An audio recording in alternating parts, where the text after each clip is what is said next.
Ignition running. Liftoff. We have a liftoff.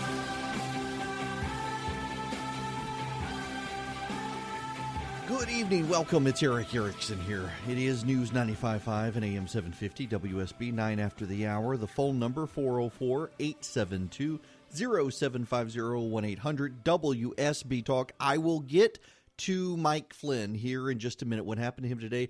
Very, very interesting stuff. I will get to that. But I got a question, and I think it needs to be raised, and that is, was the Stacey Abrams campaign run out of Moscow?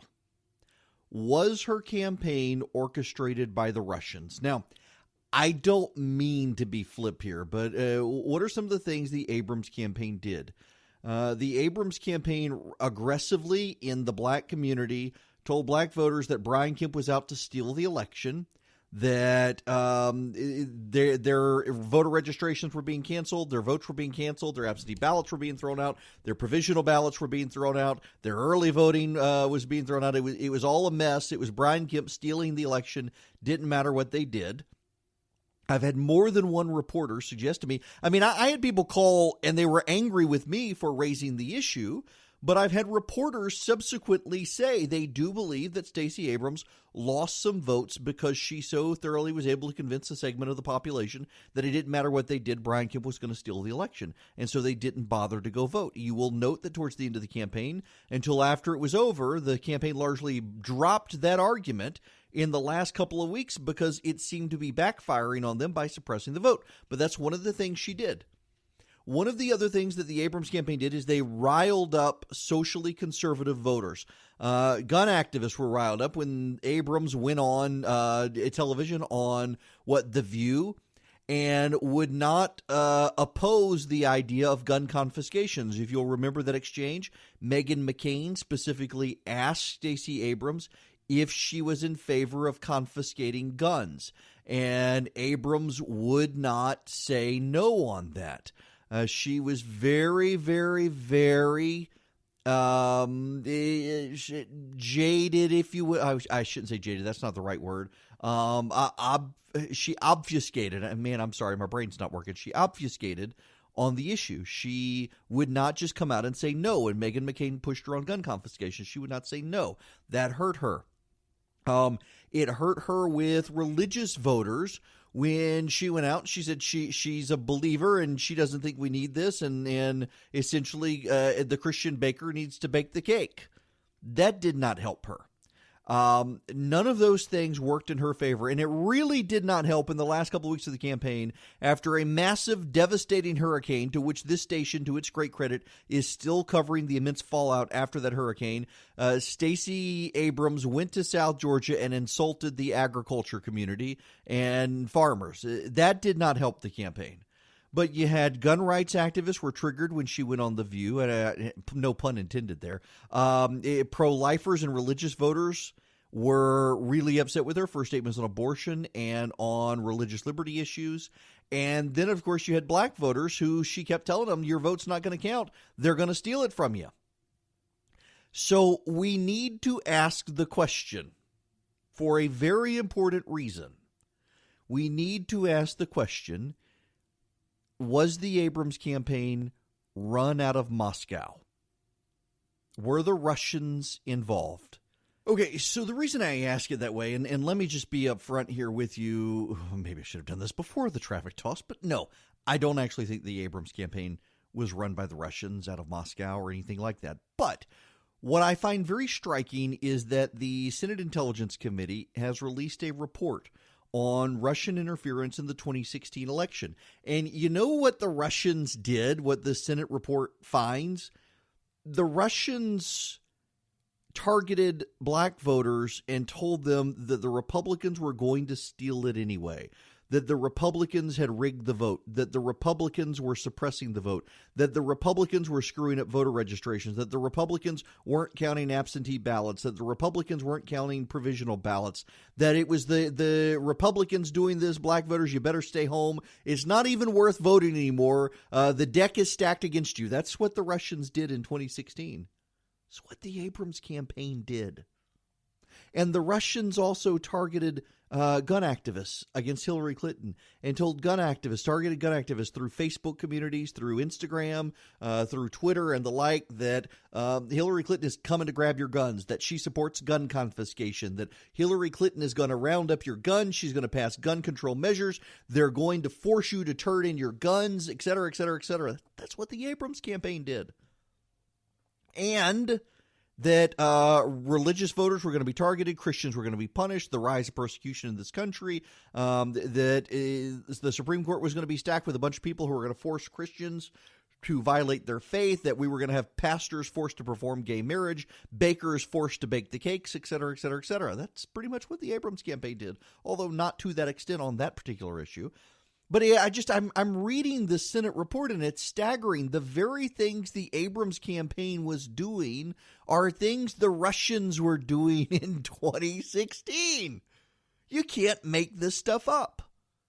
It's fascinating. The Russians trying to suppress black voters, trying to mobilize Second Amendment and Christian voters for the president. But listen, it doesn't stop there, because although the media is playing up these aspects of this report from the Senate Intelligence Committee, it turns out that the Russians were also doing things to mobilize Democratic voters, not because they wanted to help. And this is where the media has so badly misrepresented this report. It's not that the Russians wanted to help Donald Trump so much as they wanted everyone fighting against everyone and everyone paranoid. And it seems to be that they've succeeded, with the media in particular so badly reporting on what actually happened. But I got to tell you, I was fascinated to read this report and read the things the Russians were doing. And I just kept reading. I was like, wait a second. The Abrams campaign made this argument and this argument and this argument. It just history repeats itself in strange, crazy ways. And it was the Democrats. And, this gets to, although he leaves Abrams out of it and other Democratic candidates, Nate Silver from 538 makes a very good point, 537. And that is that if you actually read the Senate report, it is very incidental to the 2016 election. What swayed voters more, the Russians or Hillary Clinton's refusal to visit Western Pennsylvania and Michigan and Wisconsin? What made a bigger difference? And if you're arguing that the Russian interference made a bigger difference than the candidate's own failures, you probably need a reality check. But see, the reason this is all surfacing again and why the Democrats are out again saying it was the Russians helping Trump as opposed to the Russians sowing confusion and discord is because they still can't acknowledge what a terrible candidate Hillary Clinton was. And that is just the basic reality of campaign 2016. She was a terrible, terrible candidate. And you don't have to ask me. They're now finally, the Democratic leaders and pundits, they're beginning to mumble about her in 2020 as her name comes up, and they're like, nope, nope, nope. They don't want to say she was a terrible candidate in 2016. They can't admit it.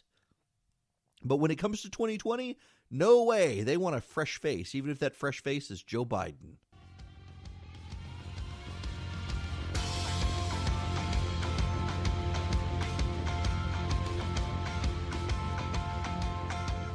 Welcome back. It's Eric Erickson here, 404-872-0750, 1-800-WSB-TALK. By the way, tomorrow, 12:15, I've already got the email written. I am sending out my cinnamon roll recipe.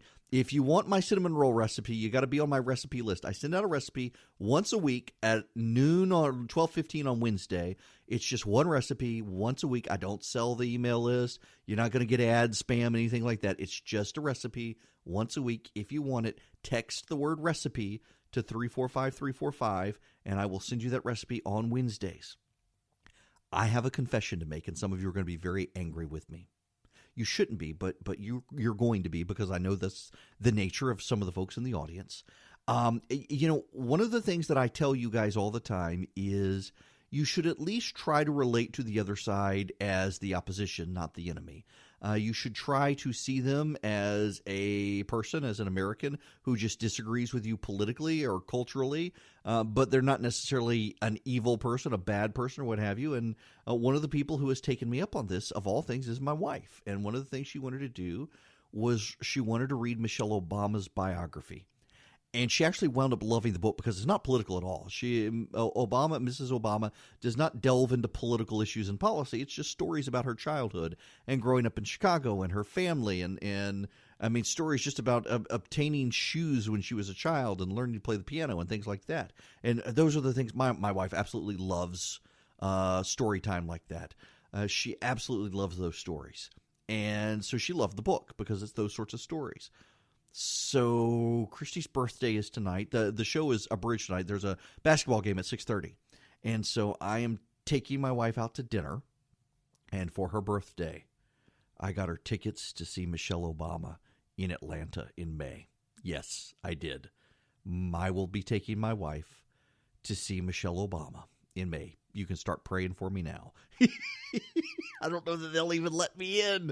But yes, that's what we're doing. She has no idea.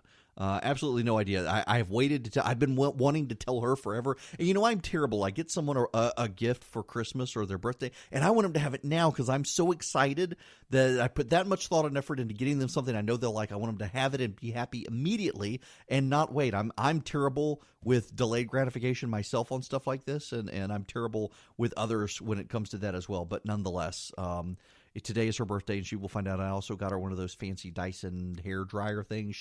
The lady who cuts her hair loves it, and Christy loves it, and so she got one of those. So there you go. So we will go as soon as the show is over tonight. I got reservations at 7, so we'll be able to get there to dinner. Anyway, when we come back, we need to move into the Mike Flynn stuff. What happened in court today really threw reporters for a loop. They weren't expecting the drama. Boy, was there some drama.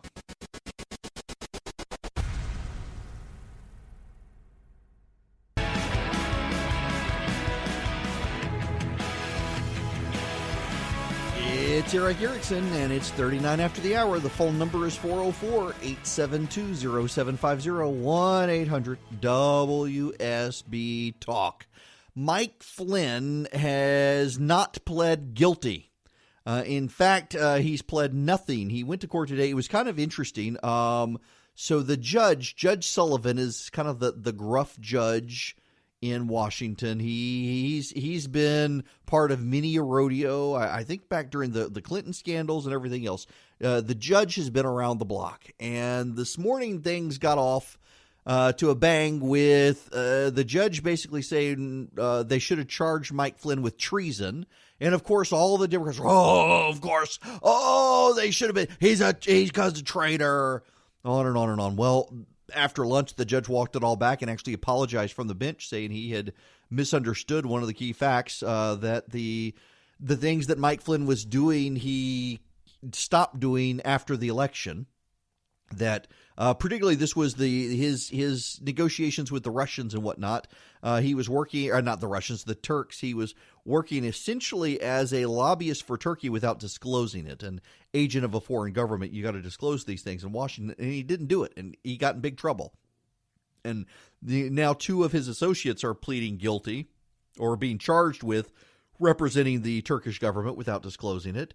But Sullivan sounded like he wanted to throw the book at Flynn and then walked it all back after the prosecutor explained that no, this stuff wasn't going on while he was in the White House.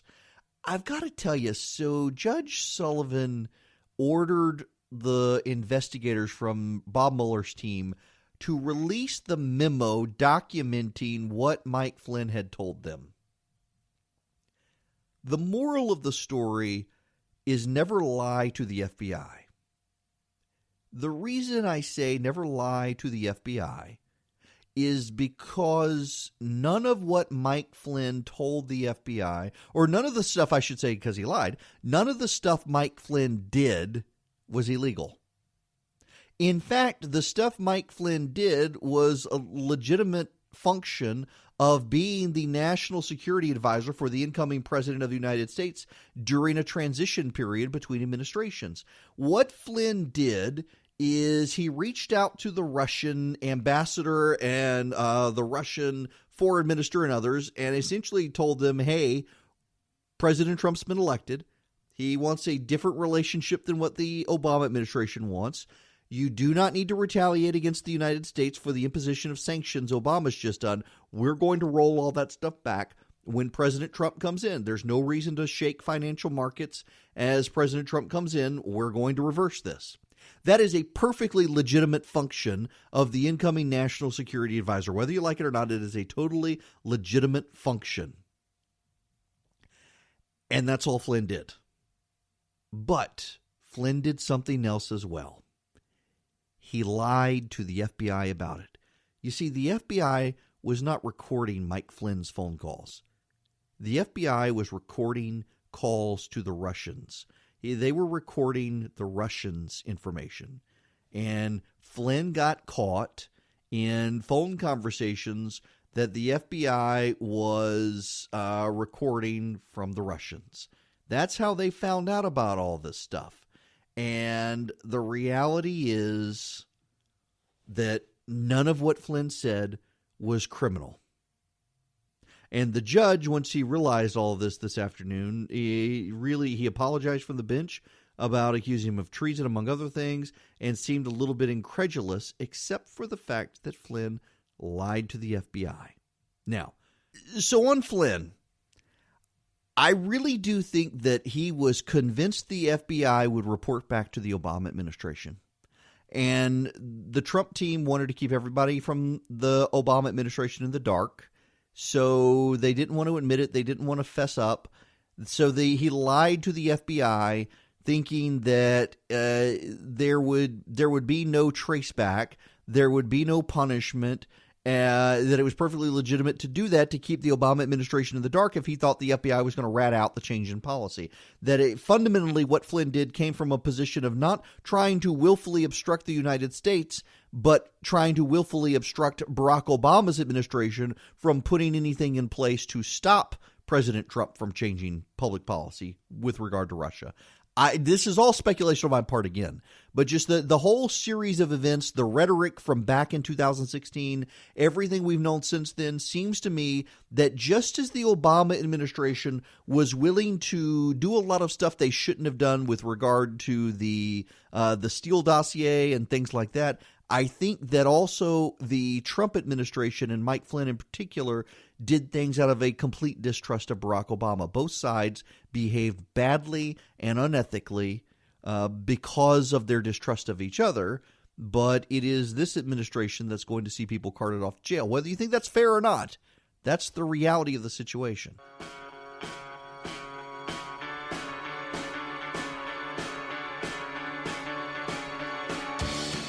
I meant to mention in the discussion of Mike Flynn that the judge has held over the sentencing until March because it turns out that Mike Flynn is still cooperating with the Bob Mueller investigation.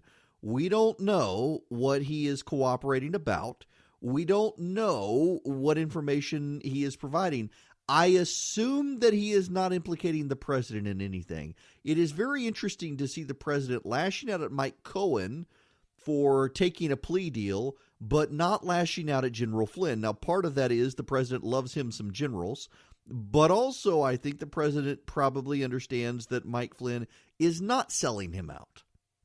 And so it makes me wonder what information he is handing to the prosecutor. It'd be really interesting if he is selling out the president, what the president's reaction is ultimately going to be. When we come back, I want to shift gears a little bit. There are tons of reports out there about people being worried about the president's mental state and things like that. You know, I can tell you from people in the White House that there are erratic moments. They fret sometimes about the president's Twitter tirades when he watches too much TV, but they don't think that there's a meltdown. And, you know, you finally got Maggie Haberman of the New York Times and several other reporters, Jonathan Swan from Axios and others coming out saying, you know what? It's actually not that big of a soap opera anymore. Things have settled down. There is a pace. There is a routine. He can certainly be erratic. He can have mood swings, but by and large, the president is in a good mood and things function in the White House. And yet there are still these reports come out about the dysfunctional meltdowns at the White House and the president's state of mind. I got a montage I want to play for you. And I want to dismiss this. I want to rebut this because I've got my own sources in the White House, and I'll tell you what my sources in the White House tell me, which really doesn't comport with the whole madness scenario these days. It used to, but it doesn't anymore, and why that is when we come back.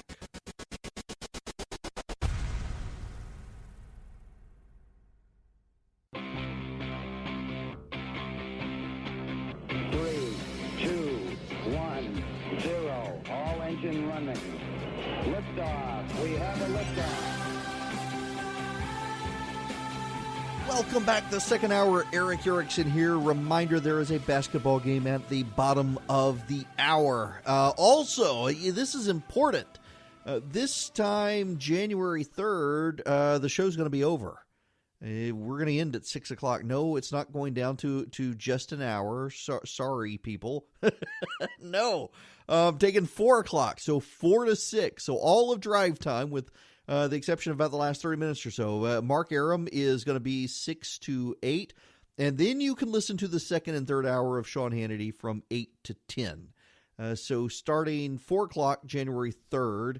And the Christmas show, I think they're going to start playing it over the weekend. I have not done it yet, but it'll be played multiple times. If you want a copy of the podcast of the show so you can listen to it, going into all the facts and figures and history and whatnot of Christmas, why Christmas is on December 25th. No, it's not because Christians co-opted pagan holidays and whatnot. Text the word show to 444-999, and I'll send you the podcast link. I was going to play you a montage about the president, the media's coverage of the president's state of mind. And I listened to it again during the break, and I don't want to. And I don't want to because one of the words they repeat over and over, some of you still have your kids in the car. It's not really a dirty word, but I get mad when my kid says it even though it's a dirty word. It is angry is a synonym for angry. And I don't want you with your kids in the car. And I know a lot of you do have your kids in the car. I don't want to have that word played over and over and over again for a minute, 30 seconds. So I'm not actually going to play the montage. I will just tell you that the media for the last week now has been running stories about the president's state of mind. And it's like the narrative hasn't shifted. I have a lot of really, really good friends. Some of my friends, I've probably been friends with them for 10, 15 years. Some really good friends of mine work for this president in very senior positions within this White House. It's kind of funny, having not really been a fan of this president, to see so many dear friends of mine move into this White House and the old executive office building, the new executive office building, and they're giving the president candid advice. And it makes me reassured, frankly, because I know the caliber of and character of the people who are giving him advice. And early on, a lot of these people told me very similar stories to what you heard in the media. The president was out of depth. He was very angry. He didn't like the way things were going. He didn't like the wind-up of the Mueller investigation. It was chaos. It was infighting. It was cutthroat. People stabbing each other in the back. It was just a disaster. And those people, though, who were causing a lot of the problems over time, they're gone. They're no longer there. And everyone uniformly tells me in this White House that there actually is, on a day-to-day basis, order. It is no longer as chaotic as people think. It's like the reality has moved on and the narrative still exists. And that happens a lot. And there are people in the media who perpetuate it. They're the Vanity Fair. Gabe Sherman, when I was at Fox, I had multiple people tell me it was very eerie that Gabe Sherman could write about things that happened behind the scenes at Fox, and it was like he was in the room. And I don't hear that so much from people in the White House now, that it's grievance nursing in many cases. It's not that chaotic. There are certainly people who are still cutthroat. There are certainly political machinations behind the scenes, but by and large, the president is not in an angry, dour mood all the time. He's actually relatively upbeat, and things proceed in the White House relatively normally. It's just a complete reversal, and yet the narrative lingers because it's a narrative that sells. It is because people on the left still believe this, and so the media continues to perpetuate the story, and it's just really not true anymore. I bring this up because in addition to some of the stories at Vanity Fair and elsewhere, you're going to start hearing a bunch of stories about the president fuming over the Flynn situation, the Cohen situation, the Mueller situation, on and on and on and on. And I don't know that that's necessarily true. The president seems and this is what I'm told by people in the White House, that the president, contrary to what a lot of people think now, he doesn't stew on a lot of these issues anymore. He has a cathartic release on Twitter, and then he moves on. And he may circle back to things as it comes up on TV. He does watch a lot of TV still, and as these issues are raised on TV, he may circle back to them. But he's not so overwhelmed with these things that he's incapable of functioning. And I think that's worth remembering when you read a lot of these stories that are trying to shape the White House up still as out of control, highly chaotic, etc. It's just that's not the reality. And again, I'm not just reading Maggie Haberman and Jonathan Swan who are writing that that's no longer the reality.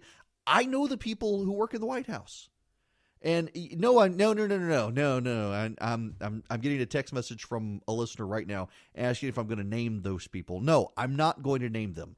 And the reason I'm not going to name them is because they are going to be immediately the people who get blamed for leaking stuff to me. And in the overwhelming number of cases, the people who do leak to me are not the people I consider very good friends, although some of them do. Some of them are lifelong friends and have leaked, but by and large, the leakers are the leakers for everyone else as well. But I don't want to name them. I don't want to get them in trouble. I don't want to get them fired. I actually had a situation with a friend of mine who, there are a ton of people in this White House who read me, who actually listen to this podcast. And I know because I can get IP addresses for people who read The Resurgent and people who listen to this podcast and download it. And there are a lot of people in the West Wing who listen to me and read me and who like me. Again, I got a lot of friends there. And they like the fact that as much as I may call out the president, I try to also praise him.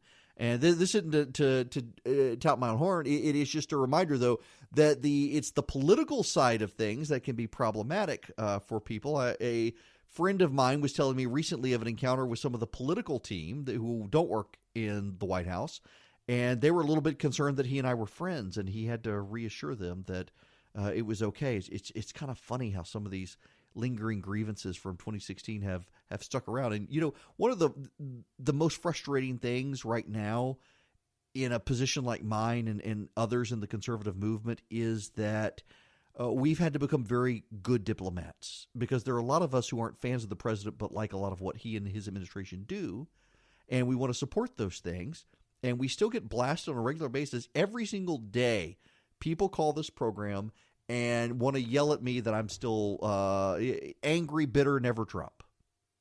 And every day we get calls from people who want to call and say they're disgusted that I've sold out, that I've become a Trump pumper, and on and on and on, insulting me for saying something nice about the president. And I figure there's a nice, good line there that I've got people still attacking me from both sides.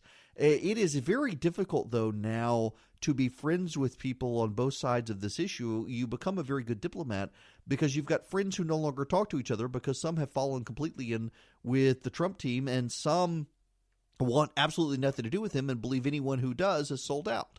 And trying to be friends on both sides these days is very, very difficult. I have a circle of friends. They've been a good accountability group of mine for a decade or so. And they have fallen apart in part because of the Trump issue. There were other issues as well. But then this one issue caused a problem, and now with the remainder, the Trump issue has caused a problem. And they get angry with each other. And I'm just like, you know what? I should be able to say, I don't like this, but I do like that. And I shouldn't have to sell out my principles, and I shouldn't have to defend what I think is indefensible. I shouldn't have to defend the bad behavior, but I should be willing to praise the good behavior. And there's some people these days who they can't do it. It's either all bad or it's all good, and we're all sinners. So there's no way it's all good, but there's no way it's all bad either. It's very frustrating. But all these press reports that it's always bad and always obsessed and always out of control, those are all wrong. and I don't think you should believe them. Yes, are there problems in the wild? Oh, yes. Is there chaos? Yes. Is there dysfunction? Yes. But it's not all day, every day.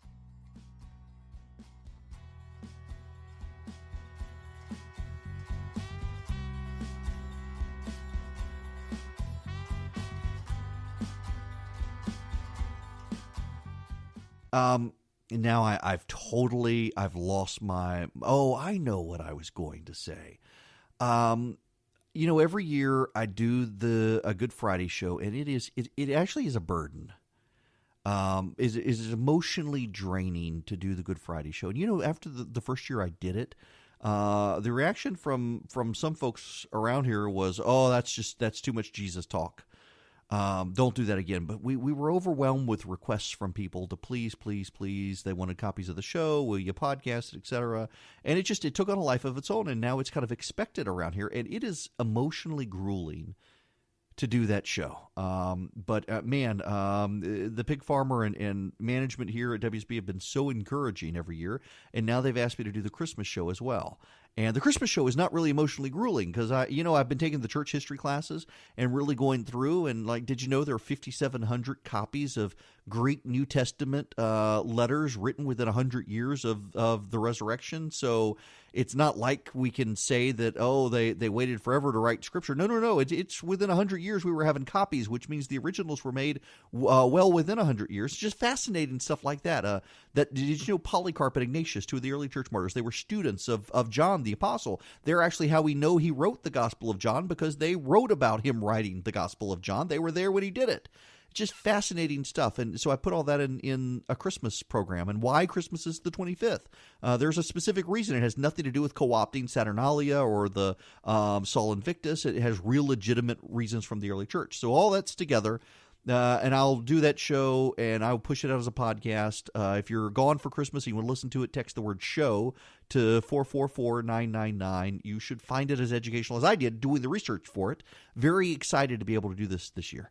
In the meantime, we got a UGA game coming up tomorrow night at 7. I do want to tell you, Wes Moss is going to be here.